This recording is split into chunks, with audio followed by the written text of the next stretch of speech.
The Ruth Page School of Dance is a platform for developing great artists and connecting them with both audiences and community. Find audition information for the school's International Dance Experience, a 4-week summer intensive featuring teaching artists from all over the world, at ruthpage.org.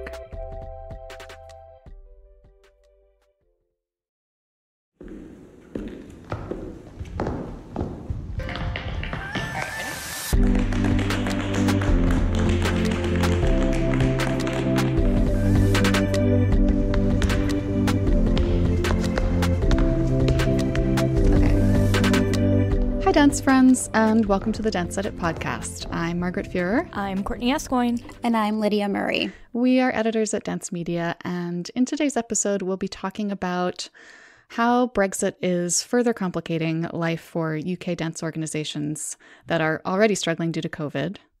We'll discuss a dance magazine piece talking about the ways the pandemic has actually changed the dance world for the better over the past few months. And we'll continue in that reflective vein by discussing what we hosts have learned in our 1 full year, oh my goodness, of making this podcast. Because yes, this episode marks our official anniversary, which is bananas. And then after all that, we'll have our interview with Brinda Guha, who is a choreographer and teacher and curator and administrator. She sees this industry from so many different perspectives.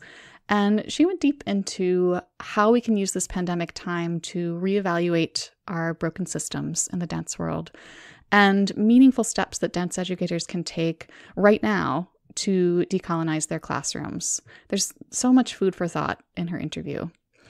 But first, our usual housekeeping. And this week, that's a reminder that we also have a Dance Edit newsletter. It is a daily digest, a highly digestible digest, a very easy read, and it'll keep you up to speed on all the newsiest dance news. And if you're already subscribed, please refer your dance friends of all kinds. There'll be something for everybody in there.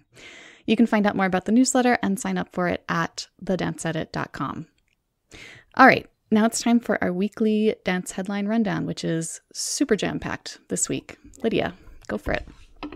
So, New York City Ballet has announced that principal dancer Lauren Lovett is leaving the company. She will give her final performance with City Ballet on Saturday, October 9th, dancing Jerome Robbins' Opus 19, The Dreamer, and Alexei Ratmansky's Namuna, A Grand Divertissement. She said she's decided that leaving the company now will give her the time to fully explore new creative projects as both a choreographer and dancer, and she's really excited about the future. So best wishes to Lauren Lovett.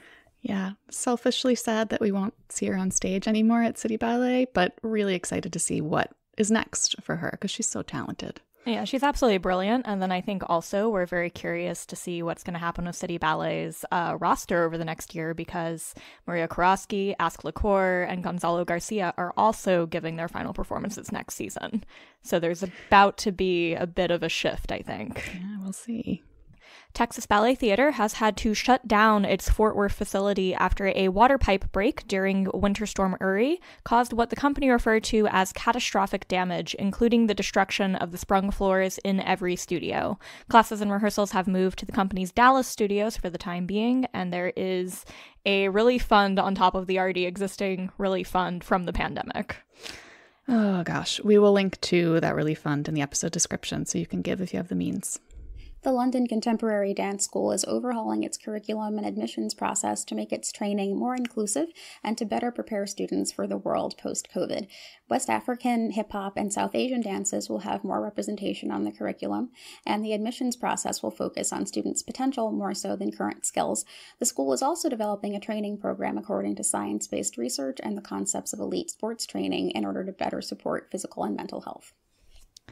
In an open letter published in German magazine Tanz, 13 dancers at Mecklenburgisch Staatstheater in Schwerin, Germany, spoke about 12 of the company's 14 dancers facing the loss of their jobs at the end of the current season. Not due to the pandemic, but because of new leadership at the theater. According to the letter, shortly after being appointed at the end of the 2019-20 season, the theater's new intendant, which, for those of you who are unaware, is a position awarded by the government, fired the troupe's ballet director, then hired a new ballet director who chose to hire back only one of the 14 dancers. The dancers say that the new director had seemingly already decided to end their contracts before seeing them dance, and are speaking out to draw attention to the precarity of dancers' careers at German theaters in the current system. A very complicated story dealing with the intersection of politics and artistic direction in theaters in Germany that has come up time and time again. Yeah, a whole lot to unpack there. We will link directly to the protest letter that German magazine Tanz published it on their website. Kotzebue Cultural Park's Outdoor Spring Festival is set to include premieres from American Ballet Theater, performances by the Martha Graham Dance Company, and a Patti Smith tribute to Bob Dylan. The festival is happening during the last 2 weekends in May, and Smith will perform on the 22nd, 2 days before Dylan's 80th birthday. This is huge. It's massive. Pretty cool to see Kotzebue getting coverage in places like Rolling Stone. I'm kind of loving it. Very exciting. And while Lincoln Center will not be giving indoor performances at any of its iconic stages this spring, the organization has announced that it will be hosting rehearsals, performances, workshops, graduations, and more at 10 outdoor spaces around its campus beginning April 7th. In addition, Lincoln Center will be partnering with the New York Blood Center and Food Bank for New York City to host blood drives and offer food distribution services alongside its artistic programming. And the outstanding choreographer and dancer Rena Butler has been named Gibney Company's first ever choreographic associate. The position is full-time and lasts for 3 years. So congratulations to Rena. So well deserved. Congratulations. And really cool that they're giving her space to pursue her choreographic career while also working with the company. In slightly less cheery news, according to a report released last week by the New York State Comptroller's Office, between December 2019 and December 2020, employment in New York City's arts, entertainment, and recreation sector dropped by 66%, which is, they say, the largest drop of all parts of the city's economy. Not surprising, still stark. Yeah, one of those things that we already knew, and yet seeing the number on the page is still a hit. Yeah, indeed. In New York next month, wedding receptions will resume and guests will be allowed to dance, but only with members of their immediate household or family confined to their own dancing areas or zones. The zones should be at least 36 square feet in size and at least 6 feet apart from other tables and dance zones. That's going to be weird, but at least there's going to be some kind of dancing at some kind of wedding somewhere in the United States. Yeah, leaning into the positive. Jason Sudeikis was the subject of much Twitter chatter during the Golden Globes, not because of his win, but because he accepted his award via Zoom while wearing a tie-dye hoodie. Come to find out, he wore the hoodie to show support for Forward Space, a dance-based fitness center founded by choreographer Kristen Sudeikis, yes, Jason's sister. I love that story. I just love that it was a meme that then we found out how to dance angle. How delightful is that? And Forward Space is great. One of our sister publications, Dance Teacher Magazine, has a beautiful new website, so go check that out at dance-teacher.com. Jimmy Gaminet de los Heros died of COVID-19 at age 63. He was the resident choreographer at Miami City Ballet for the company's first 13 years, which was a piece of ballet history I personally was unaware of. And he also directed an eponymous company in Miami and later the National Ballet of Peru. Tomorrow is the last day to apply for Cultural Solidarity Fund microgrants, which provide emergency relief to individual artists and cultural workers, and it's the last day to register for the Dance NYC Virtual Symposium, which will take place from Wednesday, March 17th to Saturday, March 20th. Yes, 2 important deadlines. We will include links to both of those sites in the episode description. All right, so in our first roundtable discussion today, we want to talk about the sort of 1-2 punch that has hit UK dance organizations over the past year. As a recent article in The Guardian laid out, not only do companies have to contend with COVID, they are now also grappling with Brexit-related complications. Because Brexit means new visa rules and taxes and transportation restrictions that make touring Europe pretty much unviable for most UK performing arts organizations. And there are also unresolved questions about co-producing work with other European venues, about bringing international artists into the UK. All of these issues, they could have potentially devastating financial consequences for these companies that are already stressed by the COVID shutdowns. And these problems aren't limited to the professional dance world either. Brexit is also affecting dance training in the UK, so lots to unpack here. So as Colette Hansford pointed out, she's the executive producer at Hafesh Sector Company, Brexit is actually likely to have a stronger impact on UK dance and theatre companies because it's long-term and it affects the production and export of work.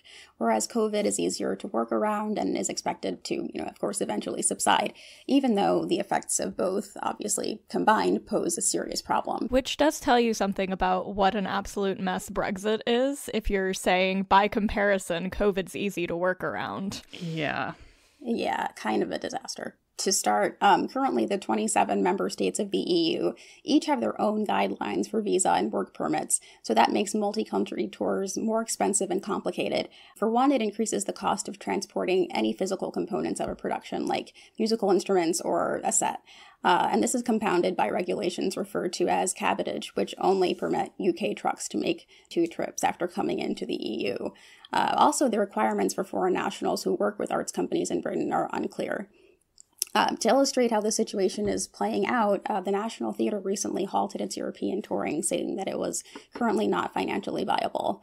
And contemporary dance companies have typically toured Europe often. They have strong followings there, while the audience for contemporary dance in Britain is smaller. For Akram Khan Company, for example, international revenue has accounted for 72% of its income over the last 2 decades. And the complexity of the new rules for visas, taxes, and transportation also mean that companies now need to devote more resources to administration just to successfully navigate them all.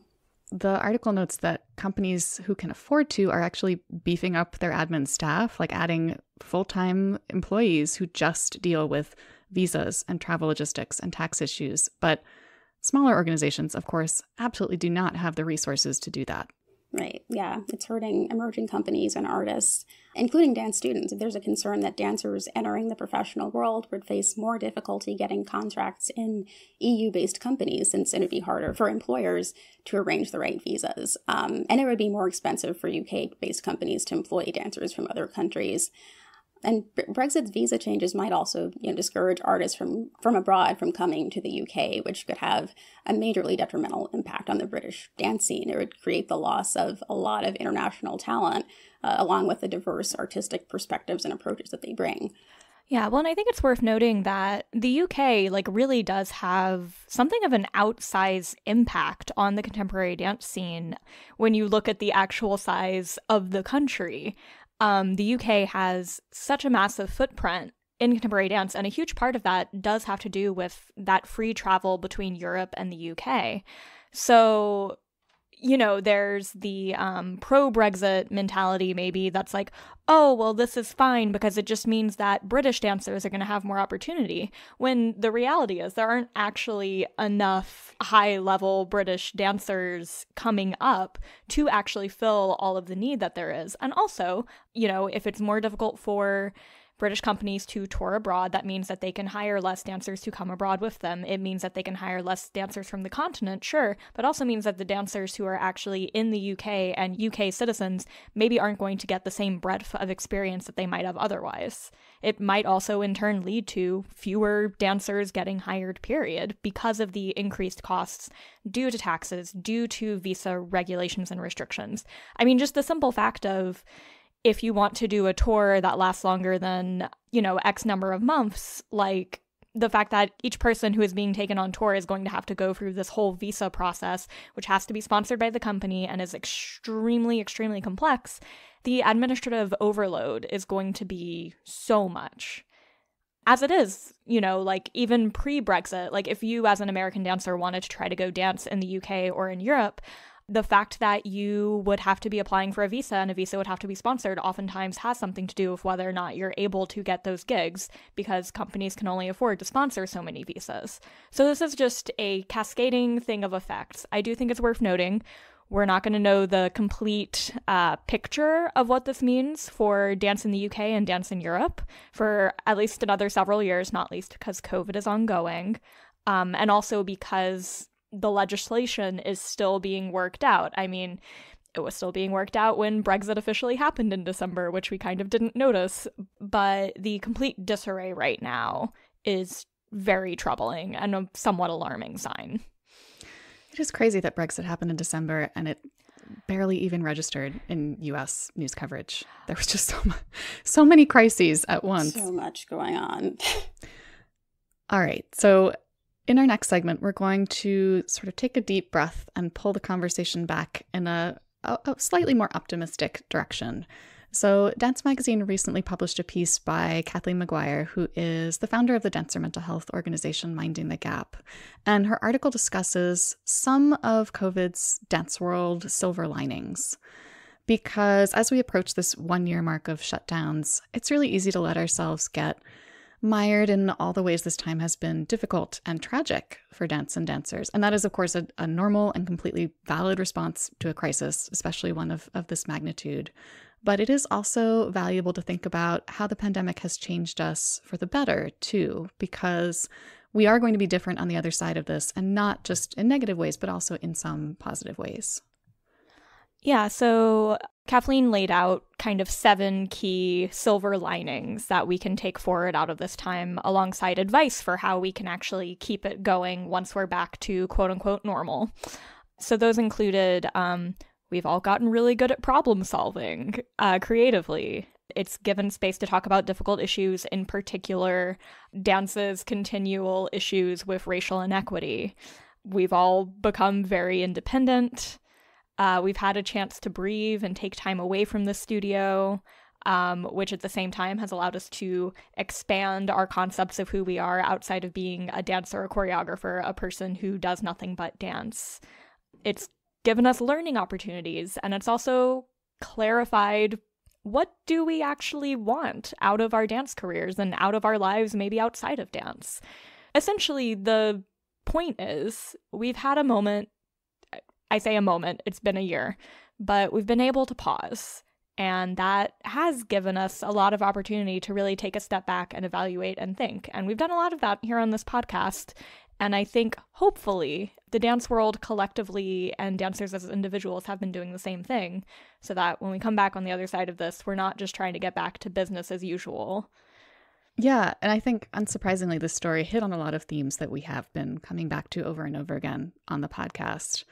The idea of getting off, like having time to breathe, getting off that always be creating treadmill that a lot of dance artists find themselves on, have time to actually heal injuries, take care of physical bodies as well as mental health. That one I think is especially important. There's also, when we're talking about embracing dancer independence, the story talks about the fact that we had to find creative solutions to pandemic restrictions that pushed many dancers to discover an entrepreneurial side, which my immediate reaction to that was very cynical, because my gimlet-eyed view is they had to hustle because they had to eat. That's a bigger problem. We need to fix that. But it is also true that, yes, those leadership skills are going to serve artists well in a post-COVID world. Yeah, I've always loved the idea of dancers embracing that entrepreneurial spirit that we already have and channeling it in new ways. And so that's something that I think we've seen during the pandemic, and that's been really great to witness. And yeah, as Margaret said, having time to breathe is important, having time to heal and take care of ourselves, because we're usually so busy and we're usually so focused on, getting the next thing and doing the next project and, so forth. And we're not always necessarily taking the time we need to, just heal. Well, and I also think that, again, the idea of we as dancers kind of as a whole have a tendency to over-identify with our work. And so I think taking this moment to figure out who you are outside of the studio, much as you might miss being in the studio and want to be back in the studio, and maybe this is clarifying how important that is to you, but also taking the time to figure out what do you value, what makes you happy outside of dance, because as is pointed out in the story, you were a whole human being before you started dancing. You're going to be a whole human being after you stop dancing someday. And that's okay, and that's valid. And I hesitate to add the caveat of it's only gonna enrich your artistry as you go back in, because I do get that I personally kind of needed to have that caveat to actually commit the time to doing that when I was coming up. But I think it's also just important in its own right. You are important and valid and wonderful and whole even when you are not actively dancing. For me, honestly, in the past when I was younger and dancing, I would hear that and it sounded kind of like a cliche, or like it was sort of something people said to, appease people who, couldn't dance because they had an injury or something like that. And then I realized, no, that really is important. It really is important to nurture yourself as an entire person. Dance doesn't have to be your life, and there's so much more to you than dance. And I feel like in a way, even though it's obviously awful that this is happening, it's almost sort of comforting, I think, to know that we're kind of all in this together. Whereas if you're, injured or something like that, you can kind of be a little bit more prone to feelings of isolation. The idea of problem solving becoming second nature. I do think this has made many of us more resilient, but I think it's important to be gentle with ourselves if we do have moments of feeling tired of having to be resilient during either any future challenges or this one as it continues. I feel like if those moments come, accept them so you can ultimately keep moving, because if you have low points, it might be tempting to kind of add to that challenge by beating yourself up about having those feelings in the first place, or at least, that's something that I've struggled with. And I think it's important to let yourself feel them, acknowledge them, know that they're valid, and you can still continue. But I'm not a mental health professional, so that's just my 2 cents. It's okay not to be okay. A lot of us have been not okay over the last year. It's not just you. Yeah. The piece concludes with this great quote from Jennifer Milner, who's a teacher and coach, and I just wanted to read it because she's talking about dance as like a grand old house that's been through a big storm. And she says, do we want to get out the old blueprints and rebuild it exactly the way it was? Are we trying to restore a historic landmark that is revered and admired but isn't really lived in? Or are we going to take the time to ask what we can improve? And I feel like that applies to sort of like dance as a whole, and also to dance artists as individuals. We're thinking about our approach to our own practice as well as the field's approach at large. So we're going to move on to our last roundtable segment, which is on a related theme, because not only are we coming up on the 1-year COVID-versary, but we're also marking this episode 1 full year of making this podcast. And we're going to welcome Cadence for this segment because we want the whole team here. So hi, Cadence. Hi, everyone. No planets are in retrograde. How are we feeling? We're feeling great. The month of March is full of abundance and nothing is getting in our way. You heard it here first. This is all going in the podcast. So it is pretty wild to think that we started this adventure a full year ago, back in that glass-walled audio producer's nightmare of a WeWork conference room.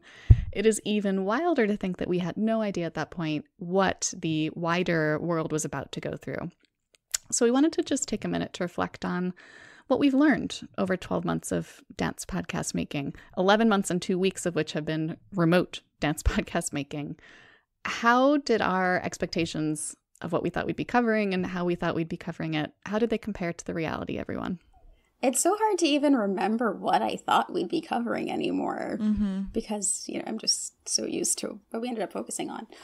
Well, because I can remember like having this sense of like, are we going to have enough to actually fill up? Like, I think at the time we thought it was going to be like a 15 to 20 minute podcast. And we were like, man, if you cut out all the like random asides and stuff, like, are we going to have enough to fill a full episode? Like, is there going to be enough to talk about?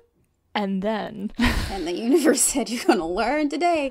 2020 said, hold my beer. Yeah, and it wasn't even just a content... I mean, it was definitely a content question, but it wasn't even just a content question. It was also a tone thing. Because I think we started out thinking, it's going to be light, it's going to be snappy, it's going to be newsy, very bing, bang, boom. We're going to have a horoscope corner. I mean, I still think there is a time and place for that. I think we're going to do it at some point, Cadence. But the news we were covering... I mean, it was so heavy that quickly it became apparent that kind of tone would have been irresponsible. And I actually cringe a little bit listening to myself in some of our early episodes, as I personally at least was still trying to figure out the right tone, trying to figure out that balance. I think part of that was also, and I don't want to speak for you guys, but for me at least, I'm very much a writer first. Yes. So figuring out how to talk about dance on the record, like the immediacy of this format, still figuring that out. Well, like, I know, like, if I were to, like, sit down and do, like, a stream of consciousness, like, typing out my thoughts versus just, like, speaking a stream of consciousness, somehow the typed version would still make more sense. That is how my brain works. Yeah. Yeah. But I'm endlessly grateful that, first of all, doing the podcast every week pushed me to think deeply about some really difficult and really complicated topics, like forced me to engage even when I was feeling completely overwhelmed or exhausted. And I think we've all said things like this at various points. But I'm a better journalist and a better person because of that. And I think somehow recording this podcast and being on this podcast, while often anxiety inducing, has both kind of forced and helped me to learn to think more critically. I think I am someone who perhaps had gotten in the habit of reading the headline and kind of grazing over news stories, reading them very quickly. But knowing that I was going to appear on the podcast and I had to discuss these things more in depth, I've read much more carefully. And these are important issues, like reading about the kind of legislation that would help the dance world to come back after the pandemic is the kind of very, granular article that I probably wouldn't have read so carefully before. And it's the kind of article that I'm really glad that I did because I understand it differently now. And this podcast forced me to do that. When I started, I was just straight up new, for one thing. So I didn't really know you guys. It's been fun just, getting to know and work with you all this time. And I've kind of focused more on dance administration and also just marketing and that kind of thing, and kind of transitioning more toward the journalism side. This was really helpful for that. I've done so much research. It's just been a great learning opportunity. I think it was interesting. Margaret mentioned this earlier, just how neatly the start of our podcast lined up with the beginning of the pandemic. And I feel like we have experienced this pandemic in the dance world live on this podcast. You could probably go back and find an early episode where we're like, oh, this will all be over in a month. And then just watching how we've learned that together on here, I think is really amazing to me. I mean, I just want to say thank you to, first of all, the 3 people in this Skype call right now that we're recording, but also thank you to everybody who's listening or reading the transcript, because now we have transcripts available. But thank you to our audience for your support of the work that we're doing, and also especially for your own contributions to this ongoing conversation in the comments, via Twitter, in our DMs. I've learned a ton from all of you this past year. It's been hard but wonderful. Also, I think, as I said many times in the early days of the pandemic, time is fake. It's been a year. What? Time is very fake. But we are officially out of time, of real time, on this podcast. So we're going to take a break. And when we come back, we'll have our interview with Brinda Guha. Stay tuned.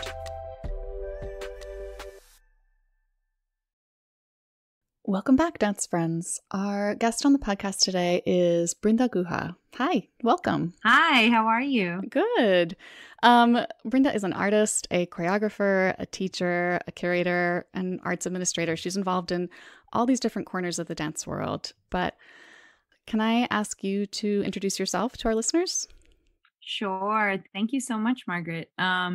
So my name is Brinda Guha. I identify as a non-disabled, caste-privileged, cisgendered, and queer South Asian woman. I'm trained in Indian classical Kathak dance, but I have extensive experience as well in Manipuri, East Indian classical dance, and flamenco, Spanish classical dance. I am the managing, I guess, director, you can say. We're rethinking all of our titles these days, but artistic director, managing director of Kalamandir Dance Company, which was founded by my mother, Guru Malabika Guha, who's also my teacher, back in 2010, and now is under my direction for the last 10 years. We are working on a style of dance called Kalamandir style of contemporary Indian dance. And I consider contemporary Indian dance a very large umbrella, legacy umbrella of ideologies under this umbrella. And Kalamandir is trying to find their place in that. I am also a events producer. I'm the curator of Wise Fruit NYC, which is a seasonal live arts showcase dedicated to the feminine divine and honors women-led organizations. And what else do I do? Let's see.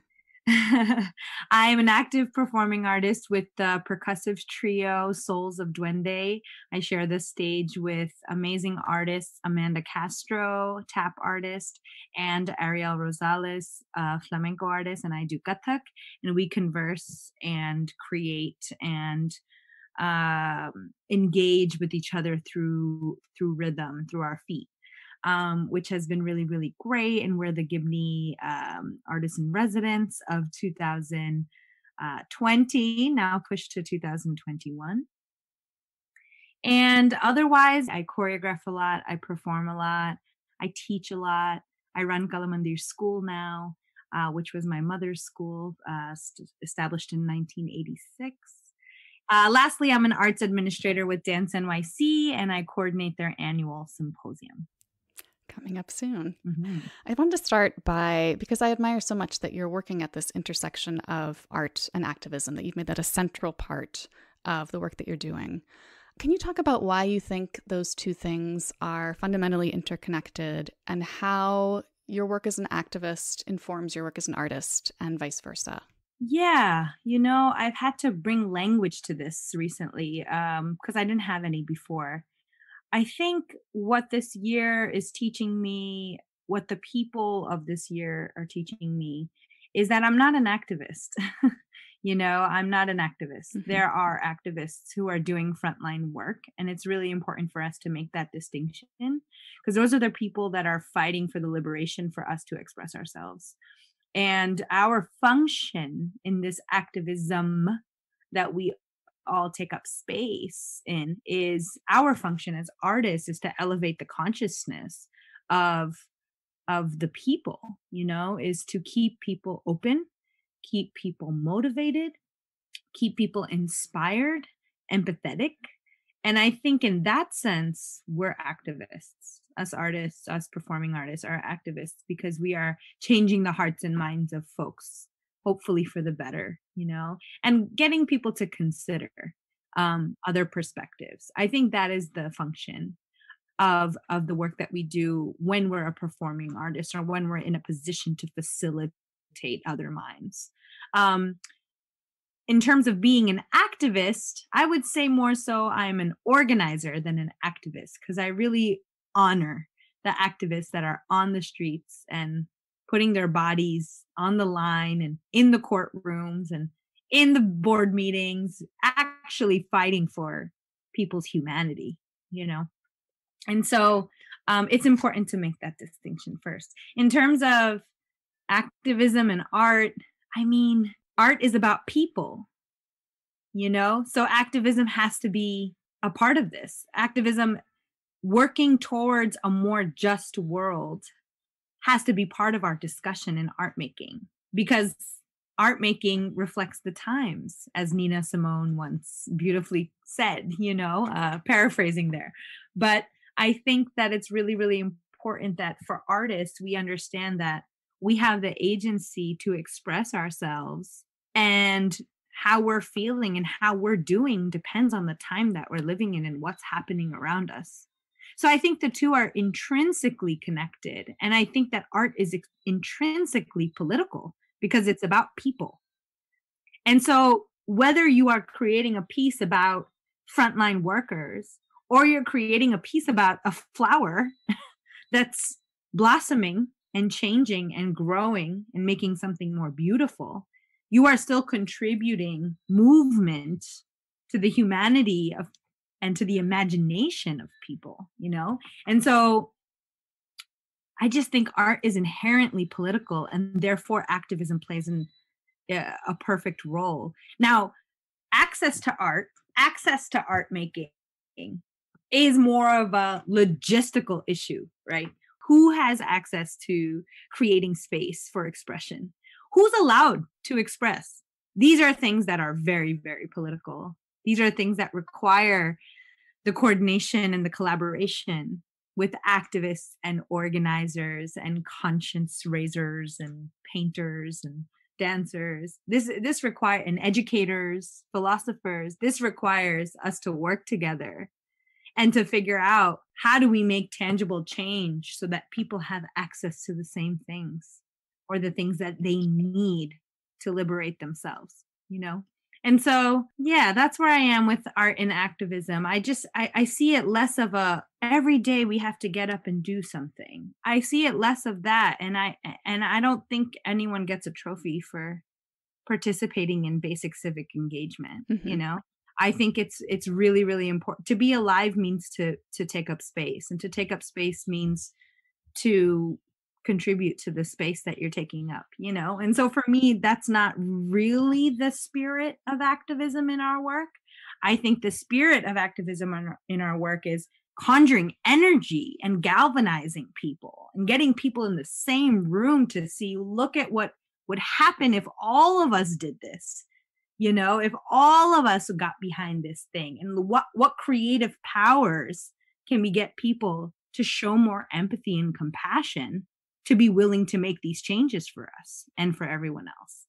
I think that's where our power is. I think that's where our activism lies. Thank you for clarifying those terms too, because I think there has been a lot of fuzziness around that type of language. I'm guilty of it too, obviously. And specificity of language over this past year, I feel like that's been an especially important part of taking steps forward, is finding the correct language for what we're trying to say. Yeah. So you were also recently a cover model for Dancegeist, which congratulations. Thank you. And you wrote a piece for them in which you talked about, I'm going to quote you, you said, a, quote, multitude of pandemics, unquote, have created for non-marginalized people a, quote, all year pass to the ongoing dilemma and experience of marginalized folks everywhere, end quote. And then you issued a call to action to the dance community. And we're going to link to that piece in the episode description so everyone can go and read it for themselves. Please do. But would you like to talk a little about what inspired you to write it, first of all, and then what it is that you're asking dance artists to do specifically? Thank you for bringing that up. My call to action was stemming from and powered by, you know, the lack of stimulation for change that I think artists need, and that I think artists are currently living through and given the opportunity to explore. And because we are recovering, and because we are mourning the loss of what we once knew, such as work and such as opportunities and such as marketing and such as the hustle, they say. Since we're mourning the loss of that agenda for ourselves, we're forced to face ourselves, right? And so I like to ask the question, not what should we do, but like, what are we returning to? You know, when we come back from this pandemic, where are we going? What's next? You know, are we struggling this hard to get through this deadly time to go back to the same stuff, you know?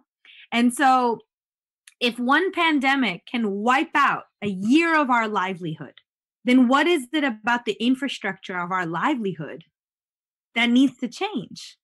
And it's about that sustainability. And so my call to action was to get my fellow artists and peers and students and teachers and collaborators to really consider decolonizing their own practices and changing their own expectations of the work that they're doing and the work that they want to return to, and changing the premise completely before re-entering this world that is now fundamentally different. It's fundamentally different because now we have that knowledge that a pandemic can wipe us out, that we're the first to go and we're the last to come back. And the way people coped during this pandemic was to watch artists, was to experience artists. And yet we're in a line of work that doesn't have the right infrastructure yet. So there's so much work that we could be doing. And the article was meant to really talk about what those action items should be. And then as I was writing, I realized I'm pissed. I'm pissed at us for not seeing big picture, because we're capable of so much. No other profession requires that dancers show up completely ready for their job any other job I've ever had, I could be a little sleepy when I walked in the door. Let's put it that way. I can't be sleepy and dance. I can't even dance if I'm sleepy. There's so much we're capable of, and yet we're all striving to go back to the same old where we are accepting jobs way under what we should be paid, where we are too scared to speak up in an abusive situation, where we are being asked to do things that are way outside of the job description and not having the language for boundaries, where we are, asking our dancers to do things constantly for free, but also, if we are going to pay them, or if we, whatever the situation is, are we even prepared to walk into the space to lead the space? Like, none of these questions are answered. And yet we're dying for this pandemic to be over so we can get back to work. And these are the very questions, fundamental questions, that if we don't collaborate with activists and organizers and policymakers, that the next time something comes around, we're still going to have a health insurance issue. We're still going to have an economy issue. We are still going to have a job issue. And so the writing prompt was really about shaking us and getting us to be like, we have so much work we could be doing right now. And it doesn't mean work as in hustle. It means work as in that heart work and that mind work about how are we returning? What have we learned? What can we change right now? We can't change it all. But what's this list look like? And not wasting our time, because we're not going to get this time back. But then also trying to consider the reader's feelings and the reader's emotions, and understanding that people are mourning and it's natural to want to go back to feeling useful. And so challenging the readers was my purpose. I wanted to challenge us to reconsider the premise of what we're returning to as an industry, because I think that change starts inside, and I think that inside change will lead to structural and policy change in the way we run our dance studios, in the way we run our dance conventions, in the way we show up to residencies and to universities and to the stage. And so it was a check-in, but I wanted to definitely, ruffle some feathers to see if people could ask themselves questions, honest questions, as dancers, as teachers, as choreographers. Am I doing enough of this stuff? And can I move forward? This is so much of what we've talked about on the podcast, too. There's been a lot of mourning, which is totally fine and normal. But this idea of, the pandemic has broken everything, so much of it was broken beforehand. So as you were saying, this idea of reimagining, and actually the next few questions are things that you said in your our pre-interview correspondence that you wanted to get into. And a lot of it is about doing that reimagining during this time. So let's start with the first one you brought up, which is anti-racism in classrooms. Mm-hmm. What are some of the most persistent and insidious racist practices that you see in dance classrooms, and how can we work to eliminate them? It's funny. Insidious is a good word. In my line of work, I actually only have really one perspective of this. So I want to just put that disclaimer out that I don't think that this is everybody's experience, but I do think I speak for a lot of folks who are functioning in a very Eurocentric dance model economy and a white space. For us people of color who kind of bring in quote unquote world dance into this space, we have to navigate some of these things. There may be some overlap with other folks in that regard. But I would say some of the more insidious practices in the classrooms are really this notion of diversity being a one-time experience. I think that's kind of the most painful for me now. I'm excited about the paycheck, don't get me wrong, but when I put that aside, I'm not really excited about the experience, because what somebody else is considering a dollop of information, I'm considering it as my identity and my life's work. So when someone calls me in, and I will speak on behalf of myself, but I hope that other people relate to this, and I think other people will, that when we're hired to provide a quote unquote cultural experience for a dance studio or a convention, what you're really asking us to do is condense hundreds and thousands of years of information into a marketable 75-minute class. And so when that happens, we are missing the nuance and the details that actually make the dance what it is, because otherwise it's just a bunch of steps. And it's actually really, really hard to consider the cultural experience that one wants to have. It's hard to consider that when I don't have time to actually talk about the history that brought us there, that brought us to this point of wanting to grasp what a mudra is, what tatkar or footwork is. Why do Kathak dancers turn, constantly spin? There's a full history behind spinning in Kathak. How do I tell that to a random suburban dance studio who just wants me there for 75 minutes to say that their children are having a cultural experience at their dance studio? That's really, really hard for me to reckon with. And so that's some of the more, that's one insidious example of, I would consider structural and institutional racism, is really bringing in something under the guise of diversity and inclusion, but really not matching the experience that's being had with the actual conditions that are just for the artist, whether that be low pay or whether that be the inability to craft the class the way that I would want to, or request the time that I would want to have with the students. Like, I'm one of those dance teachers that asks, all right, is this once or can I come a few times? Because it doesn't make sense for me to work with your people once. I understand a few times means more money, but how do we work together here so this is not just a dollop of information? And there's a lot of labor that goes in for me to condense that information for a full experience for children in one class. And so, because my name is on the product, my name is on the marketing.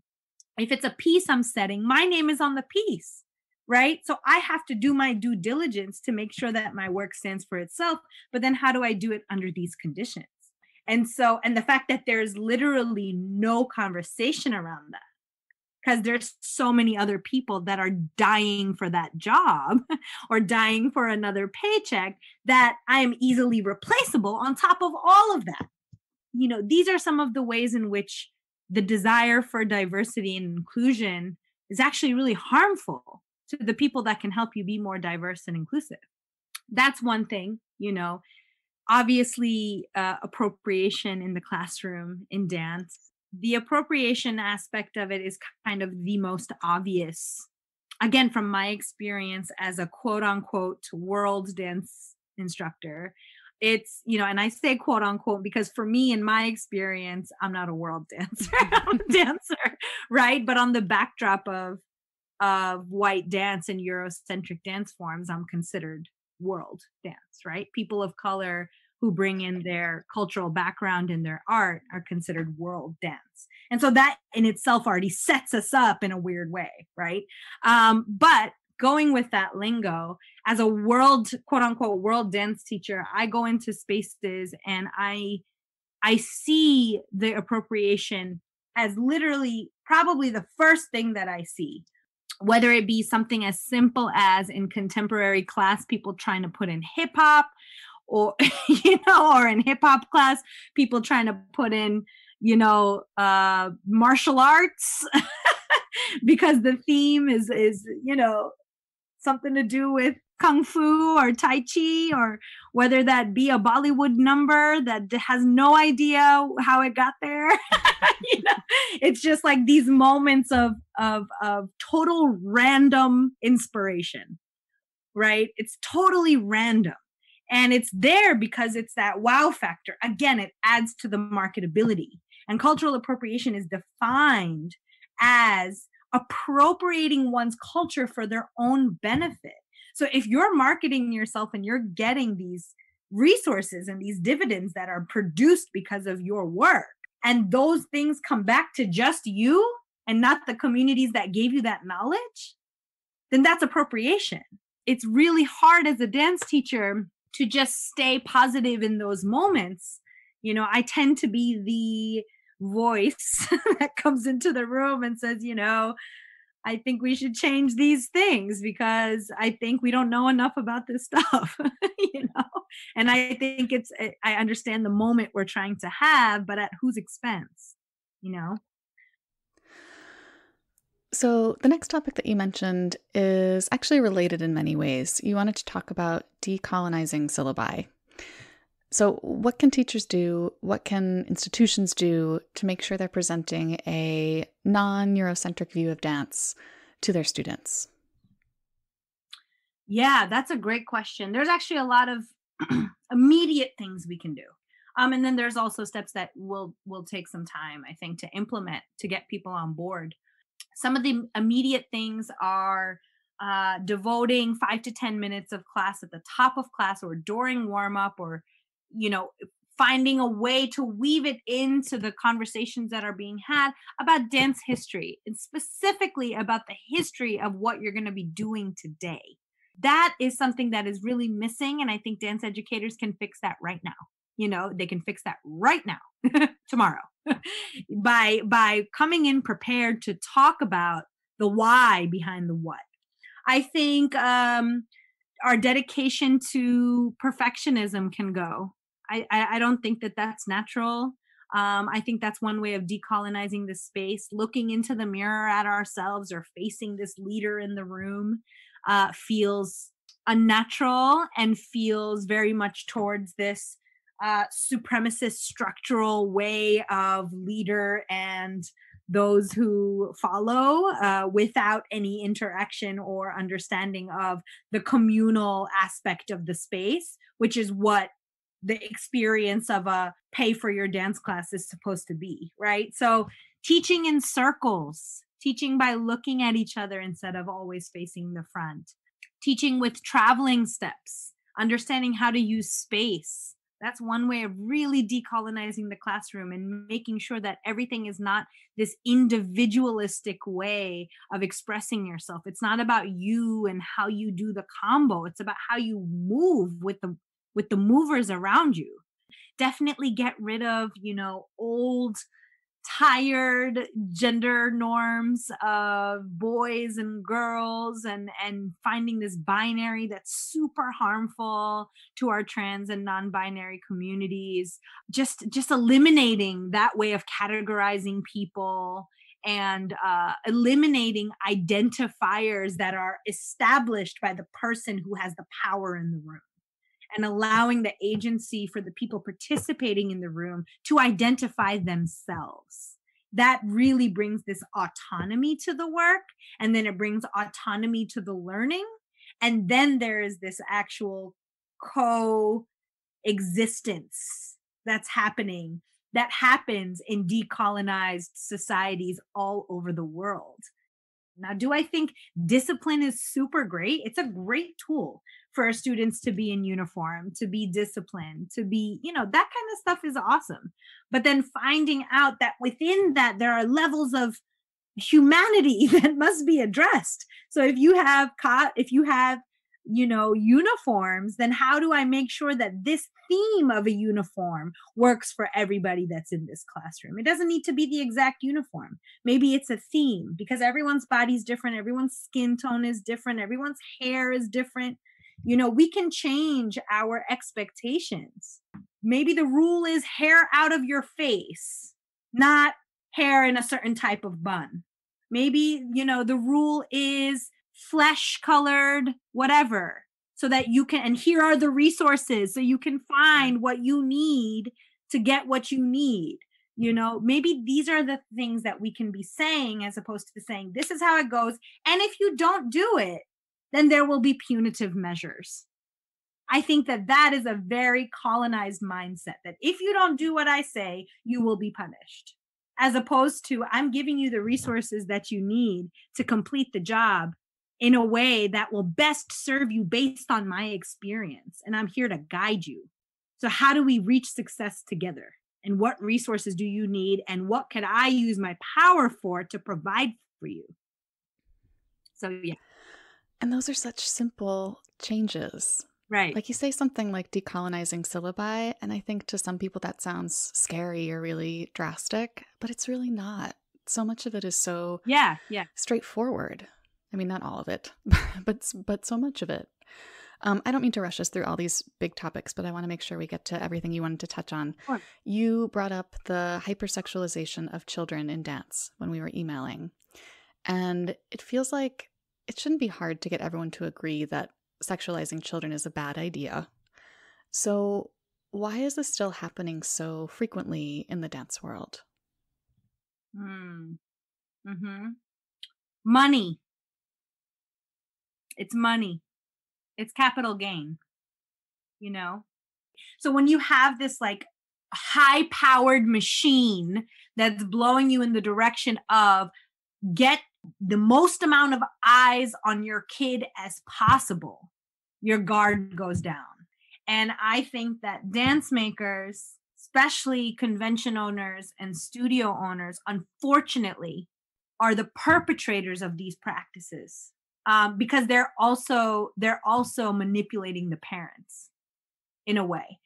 Don't get me wrong, I've had my share of parents that I've had disagreements with about certain things, but it really is the driving force behind this are the people that are staging the kids. It's not only hypersexualization of children, it's also just it's unsafe practices to have kids performing in adult venues late at night around drunk people, and people love that every single person is trying to open a kids company.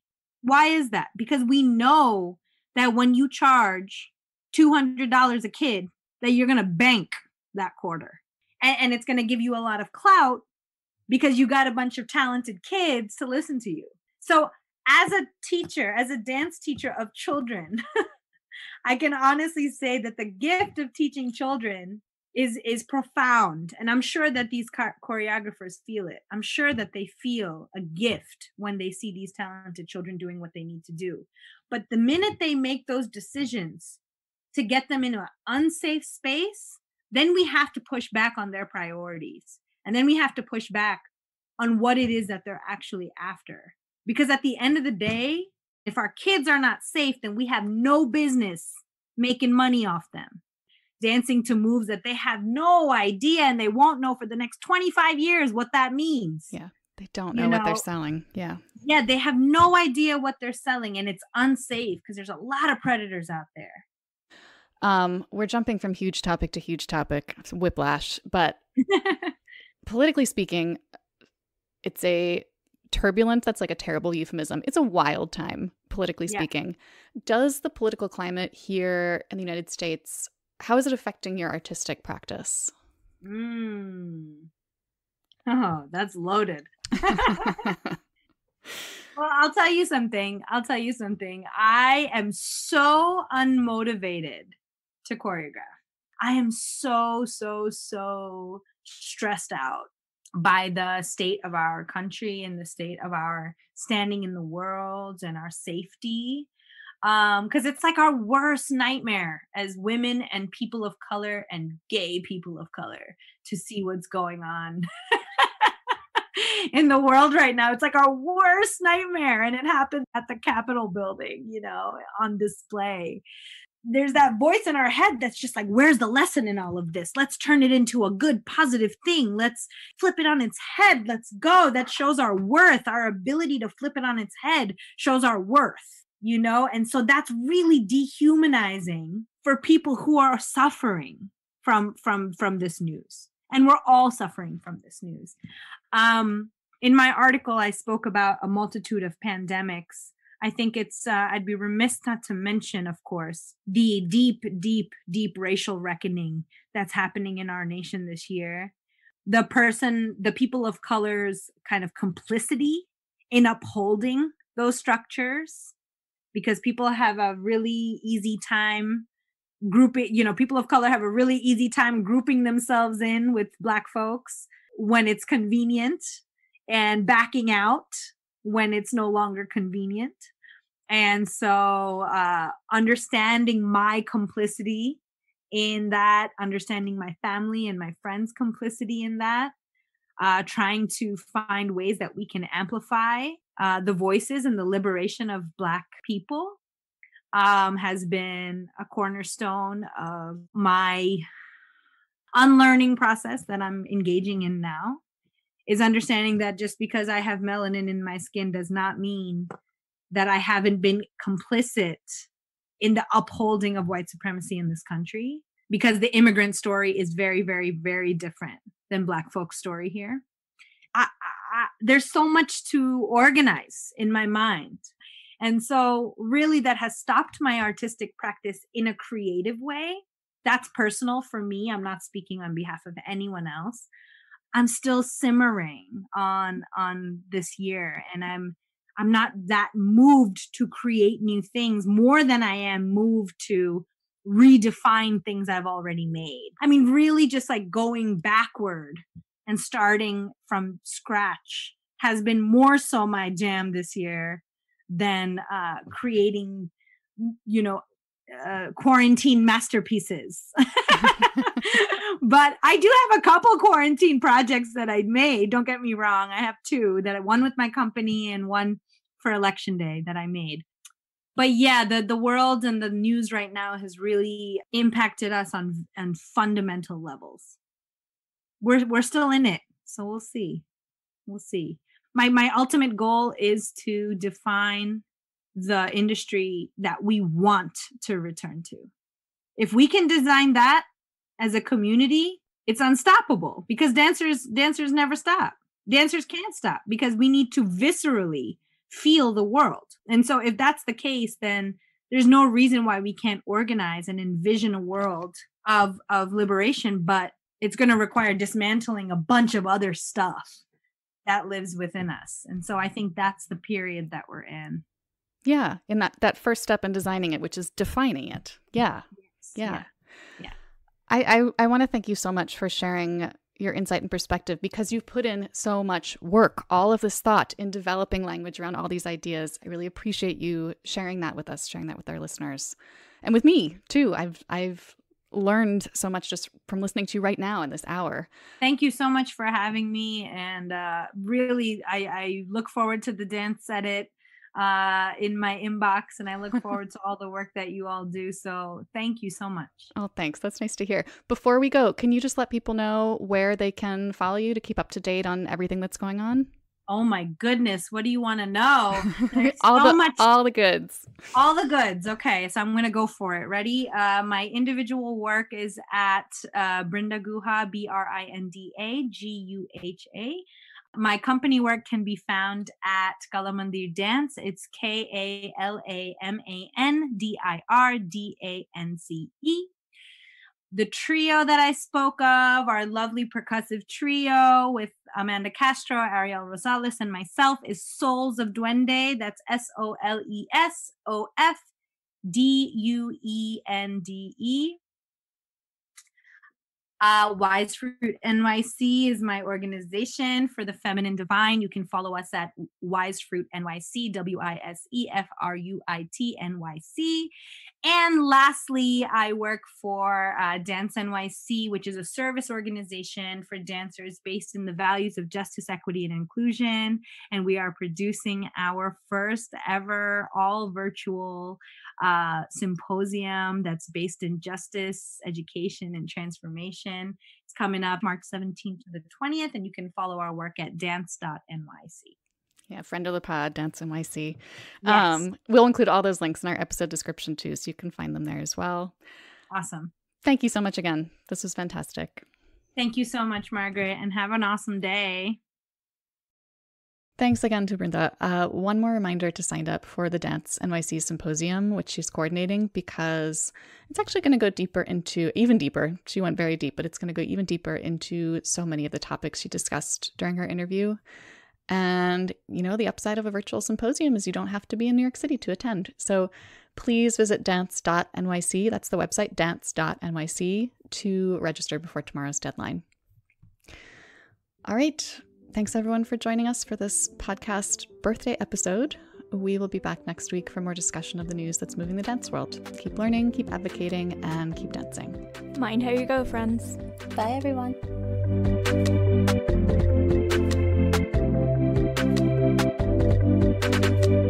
Dance Edit podcast is a product of Dance Media, publisher of Dance Magazine, Dance Spirit, Point, Dance Teacher, Dance Business Weekly, and the Dance Edit newsletter. Our hosts are Courtney Escoyne, Margaret Fuhrer, Lydia Murray, and Cadence Meenan. Our music is by Celestine, with special thanks to Broadway Dance Center for helping us record those footfall sounds. Find out more about the Dance Edit and subscribe to our daily newsletter at thedanceedit.com.